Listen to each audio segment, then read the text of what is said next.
என் பேர் தேஜஸ்வதி. நான் diploma in garment technology third year படிச்சுட்டு இருக்கேன். நான் தேர்ட் இயர் ஸ்டார்ட் ஆகும்போது ட்ரீம் ஜோன் அண்ணா நகர் மதுரையில் வந்துட்டு ஜாயின் பண்ணேன். டிப்ளமோ இன் ஃபேஷன் டிசைனிங் கோர்ஸில் வந்துட்டு அது வந்துட்டு 1 year கோர்ஸ்.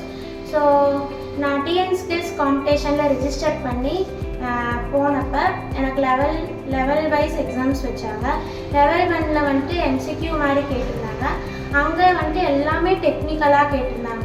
நான் இங்கே ட்ரீம் ஜோனில் படித்ததால் எனக்கு எல்லாமே technical words up to date எனக்கு அப்டேட் பண்ணிக்கிட்டே இருந்தாங்க. அது எனக்கு ரொம்ப யூஸ்ஃபுல்லாக இருந்துச்சு. லெவல் 2 வந்துட்டு எல்லாமே ப்ராக்டிக்கல் எக்ஸாம்ஸ் மாதிரி வச்சுருந்தாங்க. ஸோ இல்லுஸ்ட்ரேஷன், ட்ரேப்பிங், ஸ்டிச்சிங் எல்லாமே அசஸ்மெண்ட் மாதிரி கொடுத்துருந்தாங்க. இங்கே வந்துட்டு ட்ரீம் ஜோனில் வந்துட்டு எனக்கு இல்லுஸ்ட்ரேஷன் ஸ்டெப் பை ஸ்டெப் எப்படி பண்ணணும், ஷேடிங்ஸ் எப்படி பண்ணணும், ஹைலைட்டிங்ஸ் எப்படி பண்ணணும் எல்லாமே எனக்கு அப்படியே சொல்லி கொடுத்துக்கிட்டே இருந்தாங்க. அது நான் ப்ராக்டிஸ் பண்ணிகிட்டே இருந்ததால் எனக்கு அந்த லெவல் க்ராக் பண்ண எனக்கு ரொம்ப யூஸ்ஃபுல்லாக இருந்துச்சு. ஸோ நெக்ஸ்ட்டு வந்துட்டு டிஸ்ட்ரிக்ட் லெவல் வச்சுருந்தாங்க. ஸோ அங்கே மோஸ்ட் ஆஃப் 30 to 40 ஸ்டூடெண்ட்ஸ் வந்திருந்தோம். எல்லா காலேஜஸ்லேருந்து வந்திருந்தாங்க. ஸோ அங்கேயுமே இந்த மாதிரி ப்ராக்டிகல்ஸ் எக்ஸாம்ஸ்லாம் வச்சுருந்தாங்க.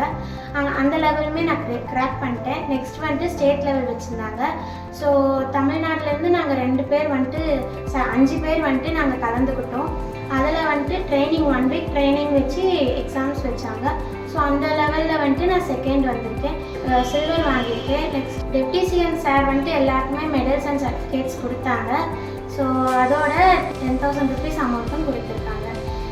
இந்த மாதிரி ஒரு எக்ஸாம்ஸ் வரும்போது எல்லாமே டெக்னிக்கலாக ப்ராக்டிக்கலாக கேட்கும்போது இந்த ட்ரீம் ஜோனில் வந்து சேர்ந்ததால் எனக்கு எல்லாமே க்ராக் பண்ண யூஸ்ஃபுல்லாக இருந்துச்சு. Thank you dream zone Anna Nagar Madurai.